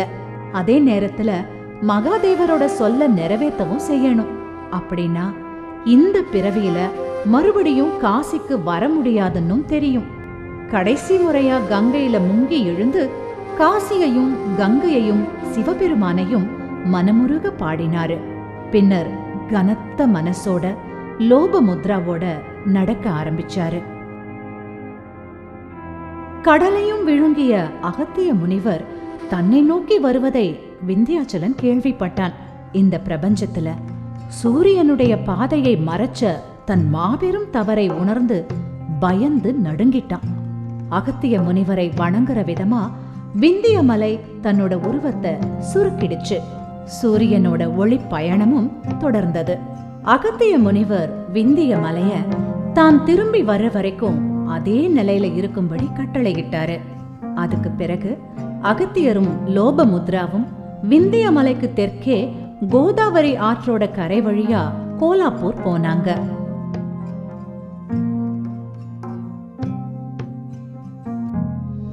அங்க மகாலட்சுமி தோன்றி காசியை விட்டு பிரிஞ்ச அவங்க மனபாரத்தை உணர்ந்தாங்க. மகாலட்சுமி அகத்தியரிடம் மறுபடியும் 29வது துவாபர யுகத்துல அவர் வியாச முனிவரா காசியில தோன்றி வேதங்களுக்கு உரை எழுதியும் 18 புராணங்கள் எழுதியும் இரவா புகழ் அடைவாருன்னு வாழ்த்துனாங்க. அதுக்கப்புறம் அகத்திய முனிவரை ஸ்ரீசைலம் மலைக்கு போய் அங்க கடும் தவத்துல இருக்கிற ஸ்கந்தனாகிய கார்த்திகேயனை சந்திக்குமாறு மகாலட்சுமி சொன்னாங்க.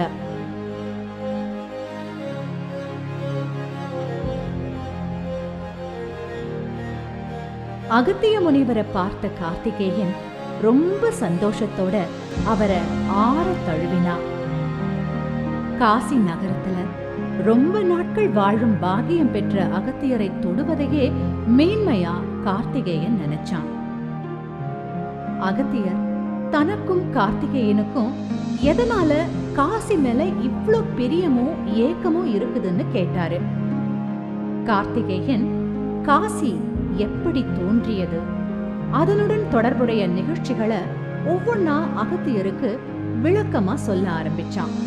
இந்த உரையாடல் தான் பின்னர் ஸ்கந்த புராணமா வேத வியாசரால எழுதப்பட்டது.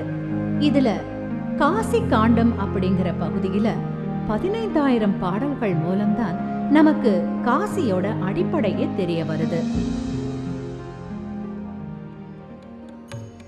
சிவபெருமானுக்கு தான் எத்தனை ரூபங்கள்! அகோரமூர்த்தியாக, சுந்தரமூர்த்தியாக வெவ்வேறு வடிவங்களில் பெருமான் காட்சி தருகிறார்.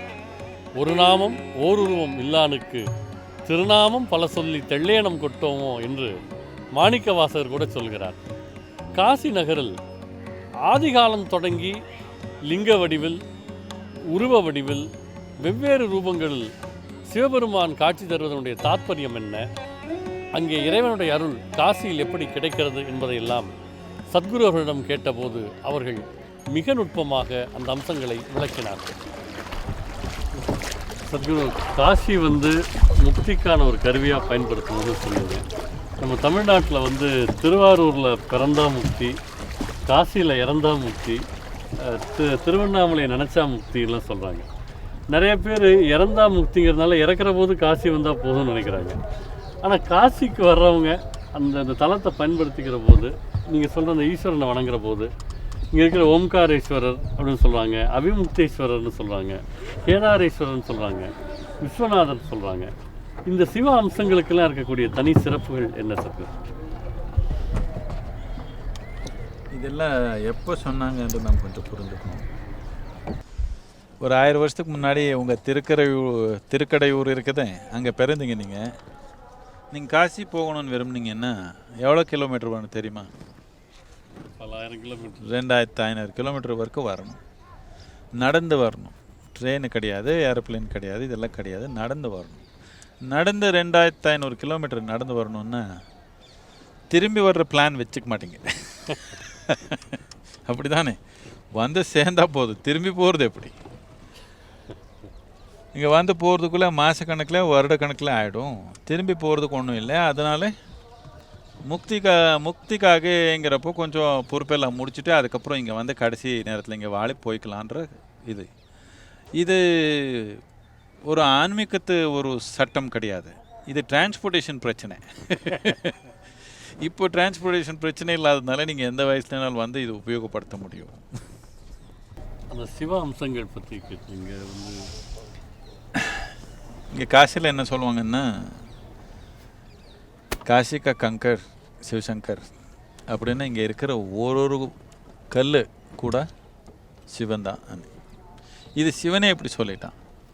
எப்போ அவன் இது ஒரு பிரமாதமான ஒரு யந்திரமாக உருவாக்குனானோ, எப்போ ஒரு பிரமாதமான ஒரு பிரதிஷ்டையாக ஊரே ஏற்பட்டுடுச்சோ, அப்போது இங்கே ஒரு கோயில் அங்கே ஒரு கோயில் எல்லாம் கட்டினாங்க. மக்கள் சொன்னாங்க, இது என்ன இப்படி கட்டி போயே இருக்காங்களே, உனக்கே இவ்வளோ விதமான கோயில் என்னத்துக்குன்னு கேட்டாங்க. அதுக்கு அவன் சொன்னால், அவர் பக்தி அவர் எது வேணாலும் பண்ணிக்கிட்டோம், எந்த ரூபத்தில் வேணாலும் பண்ணிக்கிட்டோம். முக்கியமாக நீங்கள் என்ன புரிஞ்சுக்கணுன்னா, இங்கே இருக்கிற ஒரு கல்லுக்கு அந்த தன்மை வந்துடும். என்னத்துக்குன்னா, இவ்வளோ சக்தியான ஒரு சூழ்நிலை உருவாக்கியிருக்கிறோம். பிரதியொரு கல்லுக்கும் அந்த தன்மை எப்படியும் வந்துடும். என்ன வேணாலும் பேர் வச்சுக்கிட்டோம், 1000 இல்லைன்னா 1,00,000 வச்சுக்கிட்டோம், கோட்டி வச்சுக்கிட்டோம், ஒன்றும் பிரச்சனை இல்லைன்னு சொல்லிட்டான். அதனால அவர் ஒரு பக்திக்கு அனுசாரமாக, அவர் ஒரு தேவைக்கு அனுசாரமாக. இப்போ யாரோ ஒருத்தர் ஏதோ ஒரு குறிப்பிட்ட நோக்கத்தில் வாழ்க்கையில் போகணுன்னா அதுக்கு தேவையான மாதிரி ஒரு பிரதிஷ்டை பண்ணிக்குவாங்க. அதே சக்தி தான், ஆனால் பல விதமாக செயல்படுற மாதிரி பிரதிஷ்டப்படுறாங்க. இதனால் இங்கே 54 விதமான சிவன் கோயில், 54 விதமான தேவி கோயில் இங்கே இருக்குது. எதுக்கு 54ன்னா, நம்ம உடல்ன்றது நாம் 2 விதமாக பிரிச்சுருக்குறோம். வலத்து பக்கம் இருக்கிறதுக்கு நாம் பிங்காளான்னு சொல்லுவோம், எடுத்து பக்கம் இருக்கிறதுக்கு ஈடான்னு சொல்லுவோம். இதுக்கு அடிப்படையான தன்மை என்னென்னா, இது ஆண் தன்மை, இது பெண் தன்மை. இது ஆண் பெண் இல்லை, இது ஆண் தன்மை, இது பெண் தன்மை. இது 2 சமநிலையாக நமக்குள்ளே இருக்குது. இது நம்ம தந்தை, இது நம்ம தாய், 2 பேர் சேர்ந்து தானே நம்ம இங்கே வந்திருக்கிறோம். இது 2 நமக்குள்ளே இருக்குது. அதனால ஆண் தன்மைக்கு 54, பெண் தன்மைக்கு 54. ஆண் தன்மை எல்லாமே சிவான்னு கூப்பிட்டோம், பெண் தன்மை எல்லாமே தேவி இல்லை சக்தின்னு கூப்பிட்டோம். இந்த மாதிரி 54 சக்தி ஸ்தலங்கள் இருக்குது, 54 சிவனுக்கு கோயில்கள் இங்கே இருக்குது. அதே கோயில்கள் திருப்பி பல விதமான இடத்துல வச்சுருக்காங்க மக்களுடைய பக்தினால. அது அவருடைய ஊரில் வரணுன்ற நோக்கத்தில் அது கொண்டு போய் அதே சக்தி உருவாக்கியிருக்கிறாங்க. இது நம்ம உடலாக உருவாக்கப்பட்டது. நம்ம உடல் எப்படி இருக்குதோ, ஒரு மனிதனுடைய உடல் எப்படி செயல்படுதோ அதே விதமான சக்தி ரூபம், ஆனால் ஒரு உயர்ந்த நிலையில் இருக்கிற மாதிரி. எல்லை இல்லாதது எல்லையோடைய இருக்கிறது. இது 2 இணைஞ்சு போகிறதுக்கு ஒரு யந்திரம் உருவாக்கணுன்ற நோக்கத்தில் தான் இந்த யந்திரங்கள் நாம் உருவாக்குறோம். இந்த காசி என்ற யந்திரம் கூட அதே தான். இதனால் 54 ஆண் தன்மை, 54 பெண் தன்மை. ஆணுக்கு நம்ம சிவான்னு சொல்லுவோம், இதுக்கு சக்தின்னு சொல்லுவோம். இதனால் 54 விதமான சிவன் கோயில் இங்கே இருக்குது. 54 சக்தி கோயில் இருக்குது. அந்த சக்தி கோயிலெல்லாம் ரொம்ப உடஞ்சி போச்சு, யாரும் பார்த்துக்க முடியல. இது வெளியிலேருந்து வந்தவங்க எல்லாம் முதல்ல அதான் உடைச்சாங்க. என்னத்துக்குன்னா, அதில் நகை எல்லாமே ரொம்ப அதிகமாக இருந்தது. முதல்ல அதுக்கு தான் போனாங்க, கோயிலே எல்லாமே பண்ணிட்டாங்க. எல்லாமே கொஞ்சம் தான் இருக்குது. இப்போ இந்த நீங்கள் சொல்கிற 54 கோயில்களில் சொல்லுங்கள், ரொம்ப பழமையான கோயில்னு காசியில் எந்த சிவலிங்கத்தை சொல்ல முடியுங்க? அந்தந்த கோயிலில் இருக்கிறவங்க இதுதான் எல்லாத்துக்கும் பழசுன்னு சொல்கிறாங்க. பட் ஹிஸ்டாரிக்கலாக பார்த்தா ரொம்ப பழசானது ஓங்காரேஸ்வரன்னு சொல்கிறாங்க சில பேர். இது கூட நாம் புத்தகத்தில் படித்து தான், இது சரின்னு சொல்ல முடியாது. என்னுடைய உணர்வில் அந்த அடிப்படையான முக்கியமான கோயிலெல்லாம் ஒரே நேரத்தில் உருவாக்கப்பட்டது. ஒரே நேரத்தில்னா ஏதோ ஒரு பீரியடில், ஒரு 100 வருஷத்துக்குள்ள ஒரு காலகட்டத்தில் உருவாக்கப்பட்டதுன்னு நான் உணர்றேன். என்னத்துக்குன்னா, சக்தி உணர்வில் நான் சொல்கிறேன். இது தனித்தனியாக ஒரு நேரத்தில் உருவாக்கி இப்படி உருவாக்க முடியாது. இது எல்லாமே ஒரு அடிப்படையான கோயில் ஆனாலும் ஒரே நேரத்தில் வந்தது. அதுக்கப்புறம் 26,000 கோயில் கட்டினாங்களா, அதெல்லாம் எப்பப்போ கட்டியிருக்கலாம். இப்போ வெறும் 3,000 கோயில் இருக்குது. என்னதுக்குன்னா எல்லாம் ஒடிச்சு போட்டாங்க. ஒரு 26,000 கோயில் இருந்தது, இப்போ 3,000 இருக்குது. முக்கியமாக அடிப்படையாக இந்த உருவாக்குன 108 கோயில், இன்னும் சில கோயில்கள் உருவாக்குனாங்க. அதுதான் இந்த யந்திரத்துக்கு அடிப்படையாக இருக்குது. அதுக்கப்புறம் உருவாக்குனதெல்லாம் மக்களுடைய பக்தினாலே, உணர்வுனாலே எவ்வளோ உருவாக்கிக்கலாம். புராணங்களின் அடிப்படையில் பார்த்தால் சிவபெருமானுடைய திரிசூலத்தின் மீது காசி கஷேத்திரம் அமைந்திருப்பதாக கருதப்படுகிறது. அந்த திரிசூலத்தின் 3 முனைகளில் 3 முக்கிய திருக்கோயில்கள் அமைந்திருக்கின்றன. வடக்கே ஓம்காரேஸ்வரர், மையத்தில் காசி விஸ்வநாதர், தெற்கே கேதாரேஸ்வரர் கோயில் கொண்டிருக்கின்றனர். இங்கே 8 திசைகளிலும் 7 வடிவமைக்கப்பட்ட சுற்றுகளில் 56 விநாயகர் திருக்கோயில்கள் அமைந்திருக்கின்றன. இவை தவிர காசி கஷேத்திரத்தை தரிசித்த மாத்திரத்தில் சத்குரு அவர்கள் தன் சக்தி நிலையில் கண்டு உணர்ந்து சொன்ன ஒரு அரிய செய்தியும் உண்டு. இந்த முழு கஷேத்திரத்தில் 468 திருக்கோயில்கள் வடிவமைக்கப்பட்டு காசி கஷேத்திரத்தையே சக்தி மிக்க இயந்திரமாக உருவாக்கி தந்திருக்கிறது. காசி கஷேத்திரம் தன் உச்சகட்ட புகழில் இருந்தபோது இந்த 468 கோயில்களிலேயும் ஒரே நேரத்தில் சப்தரிஷி பூஜை நடந்திருக்கிறது. அதன் காரணமாக உருவான அளப்பரிய சக்தி நிலை இந்த காசி கஷேத்திரத்தையே இதுவரை உருவான எந்திரங்களிலேயே சக்தி மிக்க எந்திரமாக வடிவமைத்து வழங்கியிருக்கிறது.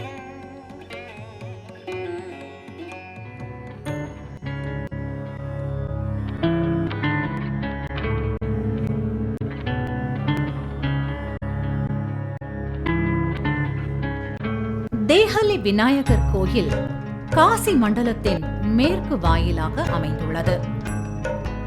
காசி விஸ்வநாதர் கோயிலிலிருந்து நேர்கோட்டில் அமைந்துள்ளது. ராமபிரான் தபோவனம் மற்றும் சுந்தரவனம் செல்லும் வழியில் இங்கு வந்தபோது இந்த கோயில் வழியாகத்தான் காசிக்குள் பிரவேசம் செய்ததாக புராணம் சொல்கிறது. இந்த கோயிலில் ஷோடச விநாயகர் என்று அழைக்கப்படும் 16 விநாயகர்கள் பிரதிஷ்டை செய்யப்பட்ட இடம் உள்ளது. இங்கே அமர்ந்துதான் ராமபிரான் தியானம் செய்ததாகவும் கூறப்படுகிறது. இந்த 16 விநாயகர்கள் எல்லா வேதங்களையும் புராணங்களையும் அறிந்தவர்கள் என்று சொல்கிறார்கள். பஞ்சகுரோசி யாத்ரீகர்கள் இந்த தேகாலி விநாயகர் கோயிலில் முறையாக வழிபடுவதன் மூலம் எல்லாவிதமான துயரங்களும் நோய்களும் நீங்க பெற்று உடல் வளம் மற்றும் பொருள் வளம் பெறுவார்கள் என்று புராணத்தில் சொல்லப்பட்டிருக்கிறது. இந்த காசிக்கு பல பேர் இருக்குது. ஆனால் முக்கியமாக ஒரு 3-4 பேர் அப்படியே நின்று இருக்குது இப்போ கூட. ஒன்று முதல்லலாம் இதுக்கு ஆனந்தவனம் கூப்பிடுறாங்க. இந்த ஆனந்தவனம் கூப்பிடுறது என்னதுக்குன்னா, அவ்வளோ அழகான ஒரு காட்டு இருந்துதான். அது கொஞ்சம் ஓரளவுக்கு மட்டும் எடுத்துகிட்டு ஊர் கட்டினாங்க. அது ரொம்ப அழகாக இருந்தது. பாருங்கள் அந்த பக்கம் எப்படி இருக்குது. இப்போ இங்கேயோ அப்படி தான் இருந்துதான். இப்போ ஜனத்தொகை ரொம்ப அதிகமாகி இங்கே மரங்கள் பார்க்குறதே சில மரங்கள் ஆயிடுச்சு. அதுக்கப்புறம் இது காசி என் பேர் கொடுத்தது என்னத்துக்குன்னா, இது ஒரு ஒரு வெளிச்சி குவியல்.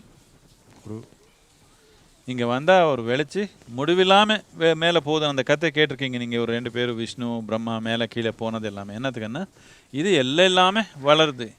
எதுக்கு இப்படி வளருதுன்னா, இது நாம் இப்போது ஒரு எல்லையோடு இருக்கிற உயிராக இருக்கிறோம். எல்லை இல்லாதது அங்கே இருக்குது.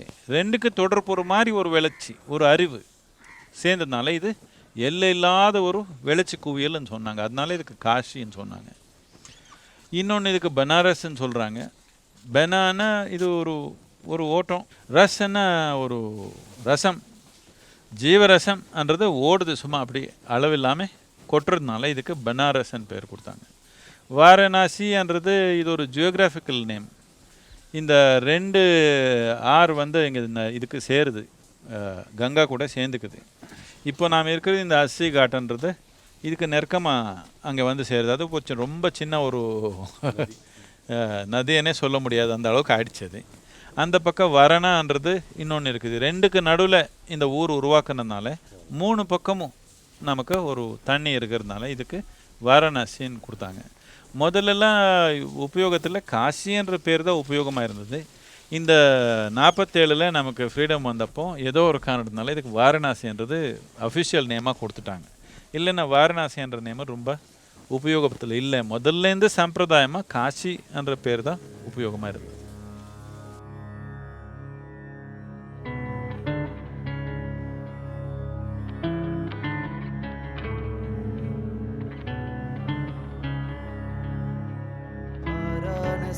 पुरपतिं भज विश्वनाथं, भज विश्वनाथं, भज विश्वनाथं, भज विश्वनाथं, भज विश्वनाथं। भूताधिपं भुजगभूषणभूषिताङ्गं, व्याघ्राजिनाम्बरधरं जटिलं त्रिनेत्रं, पाशाकुशाभयवरप्रदशूलपाणिं, वाराणसीपुरपतिं भज विश्वनाथं। सीतां सुशोभितकिरीटविराजमानं, फालेक्षणानलविशोषितपञ्चबाणं, नागादिपारचितभासुरकर्णपूरम्, वाराणसीपुरपतिं भज विश्वनाथं, भज विश्वनाथं, भज विश्वनाथं, भज विश्वनाथं, भज विश्वनाथं।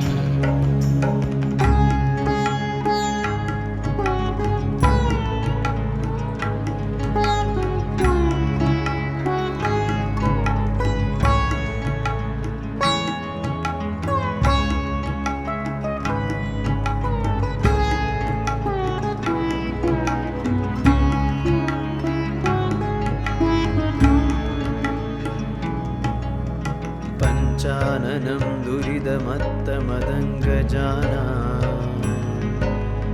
नागान्तकं धनुजपुङ्गवपन्नगाना दावानलं मरणशोकजराटवीणा वाराणसीपुरपतिं भज विश्वनाथम् तेजोमयं सगुणनिर्गुणमद्वितीयम् आनन्दखण्डमपराजितमप्रमेयम्. அப்போ காசியில் வந்து மணிகர்ணிகையில் ஒரு மரணம் அடையணும், இறந்து போனவங்களை அங்கே எரிக்கணும், இந்த காசி கங்கை கரையில் இறந்தவங்களுக்கு சடங்குகள் செய்யணுங்கிற எண்ணம்லாம் எதனால் வந்தது? அதனுடைய தாற்பயம் என்ன? ஒரு சாதாரண தண்ணியை தீர்த்தமாக்குவது சாத்தியமாகும். இந்த பைரவ வழிபாட்டினுடைய தாற்பயம் என்ன? மற்ற 8 பைரவர்களுக்கும் கால பைரவருக்கும் இருக்கிற வேறுபாடு